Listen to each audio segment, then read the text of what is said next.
What's going on, everybody? Welcome into another game day update. I'm Kelcey. That is Whitaker. And tonight, it's a 5 o'clock tip. So it is technically still tonight. The Grizzlies will take on the Pelicans for the fourth and final time of the season. This is also the last two games of the regular season. The Grizzlies, with a win tonight, could tie the franchise record for most wins in a season. 2 wins in this last 2 games would obviously break that record. The Pelicans are locked into the play-in, but with a win tonight, they could get home court. So they could clinch the home court of the play-in. So both teams have something to play for. I would say the Pelicans maybe a tiny bit more. Lang, let's talk about this matchup. It really is CJ McCollum versus the Grizzlies.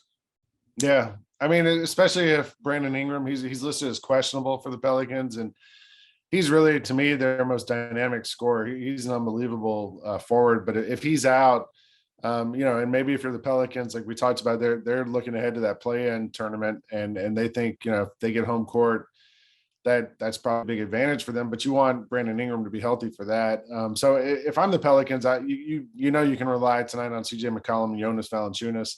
And McCollum through his career has been a Grizzlies killer, man. That guy just time and again against the Grizzlies comes to play. So if you're the Grizzlies, you hope you can put a Dylan Brooks on and put somebody like that to defend against him. But I think, like you said, like the Pelicans to me tonight they have a lot to play for. Like having home court in that play-in is a big deal. And if you're the Pelicans, that's got to be your focus. If you're the Grizzlies, you could have the most wins in franchise history, but like, does that really change in next week, in 2 weeks when the playoffs start? So I the Grizzlies, I think you're still kind of looking long-term here, and the Pelicans are probably looking a little bit more immediate. Yeah, of course, home court in the play-in means that you win 1 rather than 2. So it is like a big deal moving forward. For the Grizzlies, yes, they don't have a ton to play for. Yes, this franchise record would be cool. It's also a chance possibly because Ja Morant is questionable right now. He was out for 9 games with a knee injury. He's questionable tonight. So that means he may play. He teased on Twitter that he might be in. It would be the 10th game all season that all 5 starters, or what you would think would be the starters, are playing together. They've played only 96 minutes together. So these 2 games could be an opportunity to get these guys more minutes. Ahead of the playoffs. So not necessarily like you don't want to see Ja, or you don't want to see Dylan, you don't want to see these guys play, because it could be a good warm up for the games that really matter. Yeah, for sure. And I think, that with 2 games and within almost 24 hours, between the game tonight and then tomorrow night with Boston, I think it gives you 2 chances if you're the Grizzlies. And we've seen them be very cautious when players are returning from injuries.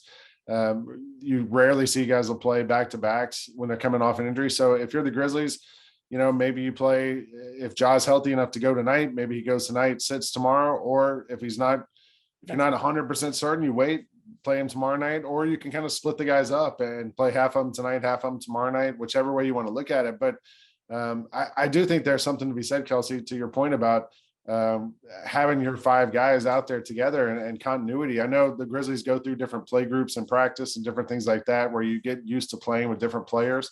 But it's different playing on an NBA court against NBA opposition in a game that matters for these other teams. So I think if I'm the Grizzlies and if everyone's healthy, I'd love to have them all out there and getting a little bit of momentum. Also, don't forget, after the game on Sunday, you're going to have like a week off before you have to play in the playoffs while the play-in tournament takes place. So you got some more off time built in here coming up if you're the Grizzlies. Yeah, exactly. Okay, let's talk about the last 2 games. The Grizzlies are coming off 2 straight losses for the first time since December. If you don't count before All-Star break and after All-Star break, they haven't lost 2 games back to back. But that was the Jazz and the Nuggets, 2 teams that were both playing for something. This is something that we continue to talk about as the Grizzlies are locked in at that number 2 spot. In the Jazz game, the Grizzlies literally just couldn't hit a shot. In the Nuggets game, they couldn't defend.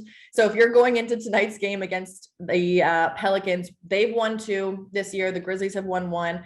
I keep saying CJ McCollum. You said he's a Grizz killer. He's averaging over 25 points a game over his career, no matter what team he's on versus the Grizzlies.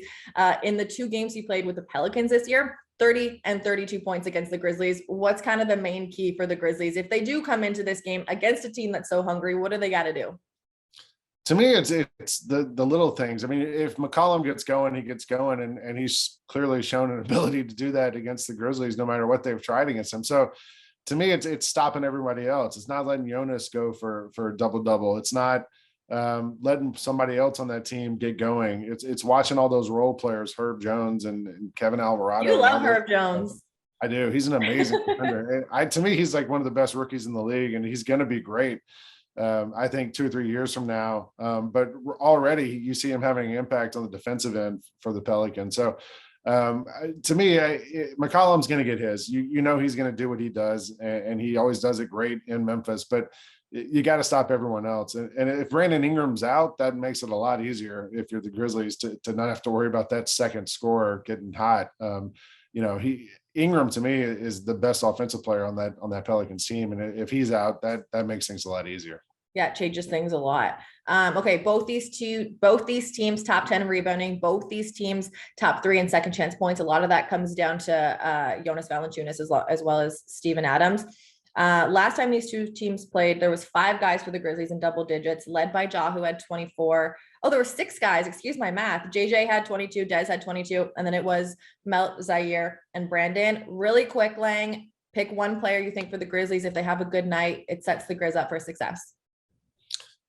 I'm going to go with, Ja's the easy one to do, right? If he plays. I would probably go with Dylan. To me, Yeah. like I want to see Dylan defensively have an impact. And we know he's going to embrace the challenge, especially if they put him on CJ McCollum. But, McCollum's been so good for so long against the Grizzlies. I'd like to see somebody come in and like take on this challenge and just shut him down for a night. I like that one. I think that's a really good one. Everyone at home, make sure that you are locked in because it is an early one. It is 5:00 tip tonight. You can watch it on Bally Sports Southeast, or if you want to come hang out with Lang and I at FedExForum, you can get your tickets at 901-888-HOOP or at grizzlies.com.